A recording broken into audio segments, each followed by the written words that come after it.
With the frame assembled and joined together, the next step is to be what's called creating a dado cut into the stiles. And a dado cut is when you use saw blades to create a space that runs up and down the stiles.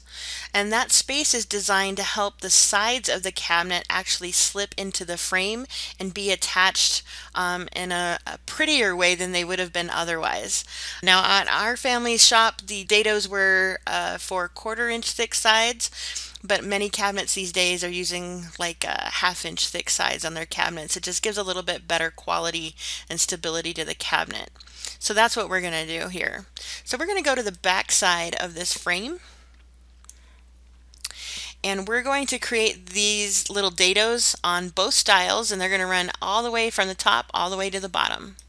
So remember that these are grouped. So let's click on it once, right click, and then we'll edit the group. I'm going to work from the top of the stile, and I'm going to take the handy dandy measuring tape tool, and from the left side of this stile I'm going to get a guide drawn out to about 0.25 inches, and then we're also going to come over here 0.5 inches. So again, from the edge over, it's 0.25 inches, and from that guide over, it is 0.5 inches. I'm going to go ahead and we're just going to do a 3/8 inch, so it's not quite 1/2 inch. It's a little bit less than 1/2 inch. So just make sure you got it on 3/8 inch. And the reason why is I don't want to start creating weak points up here. So the more that we cut into this stile, the more this area becomes weak. And you're going to see what I mean here momentarily. But now that we have this mapped out, let's go ahead and take our pencil and let's sketch. So from the edge to the corner to the corner to the edge. I don't need to redraw the edge, and notice how the lines went from dark to light. So that indicates that we've actually cut into the surface, and we are now ready to use the push-pull tool and push this all the way down. Just like a saw blade would. And I see something happen, so let me just get this cut first, and then we'll talk about what happened. All the way down and all the way through, so it looks basically like that. Coming up here, whew, we just barely made that. So this is where the dowel and the glue would live.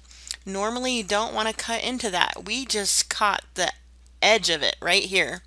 So you have to be really careful when you're doing math with your joinery. You don't necessarily want to cut into other joinery. Now, this is probably going to be okay because the glue and the dowel still has plenty of room where it's joining up with the other piece. So I think we're okay doing this. Nobody's ever going to see this anyway, so I think we're doing good. All right, so we have our little dado cut. Let's come over to the other side and do the exact same thing.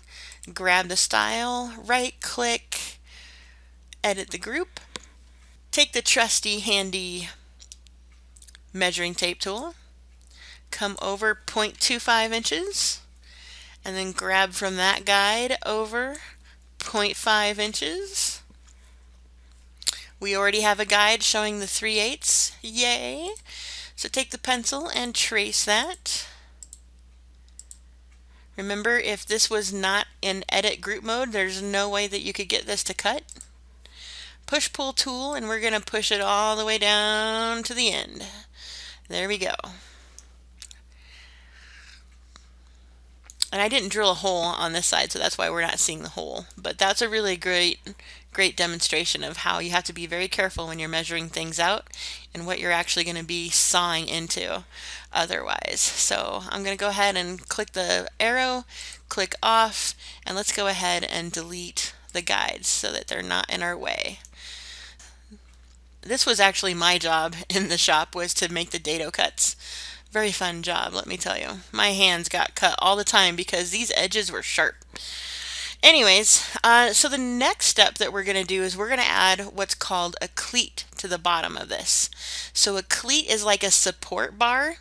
It's very small, but it's very strong. And what we do, it's a piece of wood that basically goes just a little past where the joint is right here, and a little past the joint here, but it's a very long piece, and it's what the floor of the or the bottom of the cabinet sits on for support. So I'm going to grab the rectangle tool, and we're just going to kind of use this as a guide. So we're probably going to place this and then adjust it. So let's find the middle of this joint right here, and let's go to the other side as well. And then let's come down to see how the dimensions, it says 2 foot 9 inches. Well, that was the size of our rails. So let's type 2 foot 9 inches, comma, and then let's do half an inch, 0.5 inches. Enter. So there is the rectangle. We're going to use the push-pull tool, and we're going to pull this out 0.25 inches. So it's not very thick. It's just thick enough to get another piece of board to rest on it. I'm also going to pull this out about 0.25 inches. And this side will be out about 0.25 inches. So again, it overlaps the joint. It helps stabilize that joint, but it's not going to necessarily interfere with the sides that we're eventually going to put into it. Again, this is called a cleat, and this is the support for the bottom of the cabinet. So the things, you know, when you open the door and you go to put like your pots and pans and stuff in it, there's actually a bottom on the cabinet that all of that rests on. And for the most part, again, they use half an inch pieces of wood for the bottom. So let's see what this actually ended up being. This is 3/4. So let's go ahead and triple click on the cleat. I'm going to use the move command, and we're going to move this up 0.25 inches so that when we go to put the floor in, it's actually flush with the frame of the cabinet. And let's also go ahead and group the cleat just to make sure nothing sticks to it.